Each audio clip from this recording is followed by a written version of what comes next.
This is where we left off with the lecture the other day, and we're going to go on to the next section. We were talking about monasteries, and I told you that the Buddhists have monasteries, and a monastery is a place that you separate yourself so you can focus on your religion. When we cover Christianity, you'll learn they have them as well. These are Christian monks. It's thundering. I don't know if you heard that, but my house just rattled. It's thundering over here. It is Monday night as I record this. This is a Christian monastery, and those are Christian monks there. I'm not sure if they're Catholic or Eastern Orthodox. But anyway, moving on. So title, put this on your paper. And anyway, let me just tell you about what's going to happen over the next couple days. So right now, there's 2 AP World History teachers at Apopka High School. There were 4 last year. I think I've been teaching like 17 years. Ancel's been teaching 10. There were 4 of us last year. This year, there's just 2. And I'm supposed to be doing all of the face-to-face students, and he's supposed to be doing all the Connect Ed. But there's some overflow. Because last year he had, I think, 3 periods of AP World. I had 1. This year I have 3 AP Worlds and he has 2. And so right now I have 3 periods. I'm just going to give you the numbers here. My second period has 27 students in it. 16 are supposed to be face-to-face. So Friday, if we're on campus like we're supposed to be, there should be 16 watching, 16 there in person, and the rest watching online. And what's supposed to happen is, this is the theory anyway, we're going to take a laptop and set it out there in the classroom. I'll be running my PowerPoints. I do lots of group work. I don't know how we're going to do this in this situation, but I don't do lots of group work in AP World. I do some group work and I do some writing assignments. So basically, starting Friday, you can see, if you're at home, theoretically, remember, my smart board with the lecture on there. And whatever asides I give or little micro assignments I give, you can hear me give in the class. That's the way that's supposed to work. My 5th period has 28 students total, 16 face-to-face, and my 6th period has 28 students total, 19 face-to-face. That's my current numbers as of Monday night. Okay? So anyway, I just wanted you to know that that's the plan. I know a lot of you don't like, well, no one's told me, but I suspect you don't like these YouTube videos I'm doing. But what happens with YouTube videos, it gives me a chance to give you basically a trouble-free presentation. That's the plan. That's what I'm hoping for. And if you remember the first day of class, everything kept crashing on me. Now Wednesday, I intend to go out to campus and use their technology and see how that's different. But up until Friday, I intend to use these YouTube videos. Just because, for those of you who are motivated, I don't know if you're motivated or not, for the kids that are trying to get in the top 10 and trying to get, like a student I had last year did, get into Yale, you're going to be pretty self-motivated. Some of you may not be. But if you're self-motivated, the video should be pretty good for you. All right, so that's the plan. And some of you have been transferred in from Ancel's classes. By the way, his classes are huge. He's got 2 periods. He's got over 50 kids in each one. So when some of those kids decide they want to come to school, I mean, there's going to be a lot of schedule transferring going on. And already a lot of it has happened. And you know what we're going to do? We're just going to do the best we can. So be confident on that. Some of you just transferred in today, Monday, and asked me about last week. Don't worry about last week. So anyway, all right, let's go on here with the lecture. All right, so I went and looked this up, and I told you I'm kind of uncomfortable with doing this lecture this way, but so be it. I am doing this lecture this way. But so I went and looked it up today after school ended, and what I found on Wikipedia is basically kind of what I thought, that there was a Vedic religion, which probably resembles in many ways Hinduism, and then Buddhism comes in, and there's competition between Buddhism and Hinduism, and what happens after this, the Hindu religion is changed. Now, I'm just going to assume that if if I was a Hindu, I might not believe what I'm telling you here. Honestly, again, I hate to say this, I'm not trying to be rude. And I will tell you, no matter what your religion is, this is a religion class. You're probably going to be offended by something the textbook says, or just hearing your religion talk, and take it from me, because I'm a religious person. You're going to be offended by something that is said historically or clinically about your religion. And if you're an atheist, I'm sure you'll be offended by something too, somewhere down the line. So it's not meant to be offensive, but the historians have to teach these religions as if they're not believers, not necessarily non-believers. We're trying to teach this from a historical background, or what, in this case, in this religion, one that goes back centuries. So it appears there was a Vedic religion, which maybe resembles modern-day Hinduism. Buddhism came in, and there was some competition between the two, and Hinduism changed slightly, and maybe what we think of as modern-day Hinduism comes out since the time of Buddha. As a matter of fact, I'm pretty sure that's accurate. So moving on here, and that's what I just said, that even though my religion says Hinduism strikes back, it's the Vedic religion. Remember, this is what I call my ancient unit. You don't have to have all this stuff memorized now. This quiz that's coming up the next few days, yes, you got to know this stuff. But on the AP exam, you don't have to know all of this. What you need to know is some of the basics of these religions, because a lot of these religions, especially Hinduism, are tied to a certain part of the world. And we're going to get to 1947 when they take India and split it into two countries. They basically have two Indias, and they say, hey, all you Muslims go over here, and all you Hindus go over here. Ready, set, go, and there's just a lot of violence, and that's the birth of Pakistan, and those countries do not like each other today. So anyway, you've got to understand something about these religions. You don't have to be an expert on it. Anyway, the Muslims came in and saw what these guys were doing, and apparently the word Hindu, although I just read a different meaning in Wikipedia, means what the Indians do. All right, dominated by Aryan ideas, but some Dasa. And so basically what happened is there's some changes in the religion. All right, now, one of the most famous things you need to know about is this practice of sati. Now, one of the big topics in AP World History is the oppression of peoples. As you know, with all this political strife we're having now, some of you may not know, we're having political strife and we're in the middle of a presidential election. But we are. And this class looks at oppression of oppressed peoples. And here's this practice that comes out of India called sati. And what it is when a man dies, his wife is supposed to throw herself on the funeral pyre and be incinerated with him, cremated with him. And as you can imagine, this is considered very abusive to women. And a lot of the women apparently were not willing. Maybe they were knocked unconscious and this happened. But there's this practice coming out of India. Now, there's going to be several of these practices. The Chinese are going to have foot binding that are clearly oppression of women. And this is a gender issue, and so you need to know about this. So we're not going to talk about the origins of sati. Just later on in the course, when we say so-and-so became the ruler of India and tried to stop sati, you need to know what it is. I may not even be pronouncing it right. Just remember, it's not an oral exam. Moving on here. Okay, just some basic notes here I want you to write down. So the idea about Hinduism, it's basically there's this concept of reincarnation. All right, and that when you die, you're reborn. And when we get to Japan, they have a similar concept.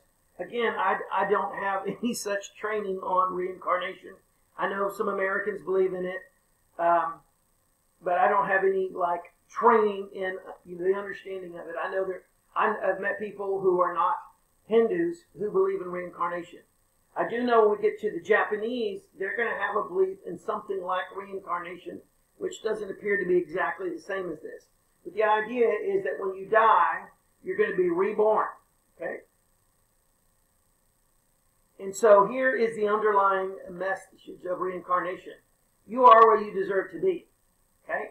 So in this life, you're in this caste, you're with this group, and in the next life, if you've done the right things, if you have done good deeds, you have good karma, you will be reincarnated and you will move up the ladder. Okay? And I guess it's possible if you didn't have good deeds, you could move down the ladder. But you are where you deserve to be. Again, this is a social control system. I don't think I've said that before. All right, going to go on here. I already talked to you about the whole question about whether they're polytheistic or monotheistic. I do not believe you will ever see that question on the exam. I think probably 30 years ago on the AP World exam, if AP World History had existed, the correct answer would have been polytheistic. Now I think they just would find it too difficult and they wouldn't do it. And so the Hindus have pilgrimages, and where they have to go somewhere on a religious trip. That's what a pilgrimage is. A lot of religions have that, where you have a religious duty to perform. You must travel to a certain area. It's a pilgrimage. And they think was important during this time because as the Hindus traveled, you have to understand, way back 2,000 years ago, most people never went more than 10, maybe 20 miles from their house in their entire lifetime. Some people probably never went more than 5 or 6 miles. They lived their entire life and died in this one small area. I think that in Europe it was 20 miles. But as these people are traveling on these pilgrimages, they're spreading these ideas, and that gives them a cohesive Hindu identity. And just a little, geographic stuff here. Because of the monsoons, it's possible to have 3 different growing seasons. So if you have a field, you can grow 3 different crops. All right, moving on. We're going to pick it up here. There's 2 famous Indian dynasties in the old period, the ancient period. The first one is the Mauryan dynasty. And what this map showed you here was Alexander the Great, who we no longer talk about anymore, which is interesting. Famous commander. He wanted to conquer the whole world, and he died very young. They think he was poisoned. I mean, if you're really into world history, he's a very famous character. I will probably refer to him some when I talk about the history of Christianity, which I'm going to do sometime in the next few days. Anyway, Alexander the Great traveled into northern India. All right, so here's the Mauryan dynasty. And remember, dynasty means family of kings. So what happens is there's a group of people in India that took over. That is the subcontinent of India. Notice down here at the tip, it's not blued in, so the Maurya dynasty did not control that area. But the Maurya dynasty was this huge geographic area where there was one set of kings in charge. All right, and so I want you to write this. There's just a couple of basic things you need to know about the Maurya. Anyway, they united much of India after the death of Alexander the Great. The leader was Chandragupta Maurya. You don't really need to worry about that. This is what's important. And again, it's because you're going to compare him to other people. So he was a Hindu. The ruler was a Hindu. And his name was Ashoka. A-S-H-O-K-A. Now, you want to underline his name, circle it and everything. Sometimes it's spelled A-S-O-K-A. Remember, there's a lot of these words that there's more than one spelling. Anyway, to have this huge area of control, he had to go in and conquer all these people. And he killed large numbers of people. And he felt bad about it, so he converted to Buddhism to try to, I don't know if the word is get forgiveness. It's kind of a Christian concept. But he wanted to get past all the brutality of his earlier stuff. And here's what you need to know about him. Ashoka. When he ruled India, he took his laws, his principles, and he put them on these stone pillars all over India. I'm going to show you a picture of one here in a minute. Who else had a law code? Hammurabi. And so later on, I told you this when we talked about the Babylonian king Hammurabi. This is important because later on we're going to hear about the Napoleonic law code. We're going to hear maybe about the Justinian code, and you want to have a comparison. They did this just like so-and-so did. Used to be you got points for that on the AP exam. And And so he put his law code all over India. And by the way, Ashoka is one of the most famous rulers in world history. All right, and this is one of his old pillars. And I can't read that language, but there it is. And so people who could read his principles, and this is considered very advanced. All right, so now the Gupta Empire. And I tell you what, just write the title, and you can skip the first couple. You can skip that first line. Just write that it was Hindu, not Buddhist. You know, Ashoka and the Mauryan dynasty, they became Buddhist. I do want you to write down that they contributed the concept of zero. And I always make a joke. Maybe it's not funny. I always tell my kids, some of you that don't understand the concept of zero will get it when you get your next graded test. Just a joke. Moving on. And there is this practice of sati that becomes so famous and so prevalent. Tell you, it will break your heart to read about this.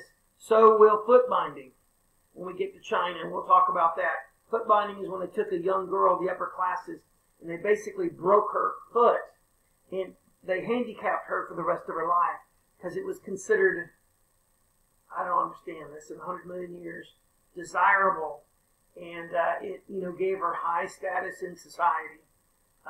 Moving on. Okay, all right, we're going to skip all that. Okay, I want to finish this lecture up here. What are the basics? There's the Vedic religion in India. Then there is Buddhism comes in, which is a challenge, because remember, Buddha said, Siddhartha Gautama said, that you don't, he meditated, he was looking for enlightenment, and he was under a tree one day, and he achieved enlightenment. I read all this in doing this research, and it was revolutionary, because he goes, if you follow these principles, and you analyze your life, you can go ahead and reach nirvana. And you can, you can end life's struggle of suffering and reincarnation. You won't have to go through all these cycles of reincarnation. You can achieve what you need to do now. As opposed to the Hindu system, they were headed for moksha, and it would take them centuries to go through all this cycle of birth and rebirth. So there's the Vedic religion, there's Buddhism, then comes Hinduism. Hinduism is now the world's third largest religion. I haven't taught AP Geography in like 16 years, but as I recall, the largest religion in the world is Christianity. I actually taught it differently. The AP Geography book, the concepts were that Catholic Christianity was number one, Protestant Christianity was number two. Remember, I talked about these religions splitting in half. I think what they're doing here is combining the two types of Christianity. There's really, the third type of Christianity as well, putting them together and saying Christianity is the world's largest religion, and Islam is second, and then third would be Hinduism. Now, what's interesting about Hinduism is it's not a universalizing religion. In other words, they don't usually try to convert you to their religion. A universalizing religion, and I wouldn't call it that. With my Christian background, I would call it an evangelistic religion, where they want converts. They want the religion to grow. As a matter of fact, they feel commanded to grow the religion. The word I would use is evangelistic. But I just remember from my 1 year teaching AP Geography, the word they use is universalizing. You want to attract as many adherents to your religion. Interesting, as I was researching this for the lecture, they said most of the universalizing religions, or maybe all of them, had a single founder. Muhammad, Jesus. Okay, so these are your Siddhartha Gautama, Buddha. These are universalizing religions. There is no single founder of Hinduism. And so it is not a universalizing religion. It is an ethnic religion, which means pretty much everyone who practices it is Indian. And I know what you're going to say. You know Hindus. We all do. Some of my good friends, but they are generally Indians that have moved here. So it is generally, that's what an ethnic religion is. Japan, we're going to learn about their religion when we get there, is Shinto. All right, moving on. Buddhism is a universalizing religion. And Hinduism is mainly located in India. except for, as I told you, I went to the Hindu temple in Castleberry, except for the Hindus that have relocated here. Now, Buddhism is very interesting in that Buddhism, according to the textbooks, which they say that Buddhism basically got, pushed out of India. Well, we're going to learn about this famous trade route here somewhere in probably a couple of months called the Silk Road. It's one of the oldest trade routes in the world, and there were people who traveled on it, and they carried Buddhism with them. So if you know your geography, India's sitting down here. By the way, when you get in class, I frequently draw maps on the board, and I can't draw at all. They're the worst things you've ever seen. And I tell the kids, okay, go ahead and laugh now, and I draw the ugliest, most inaccurate map in the world. But what I found out is when you draw one, sometimes I'll just put a circle on the board and say, this is India, this is China, and over here is Korea, and over here is Japan. And that's what Buddhism does. It leaves India, goes through Tibet into China, into Korea and Japan. And so Buddhism is very powerful in every one of those countries because it travels and it's universalizing across the Silk Road. And I believe that is it for this lecture. Try to remember the big points.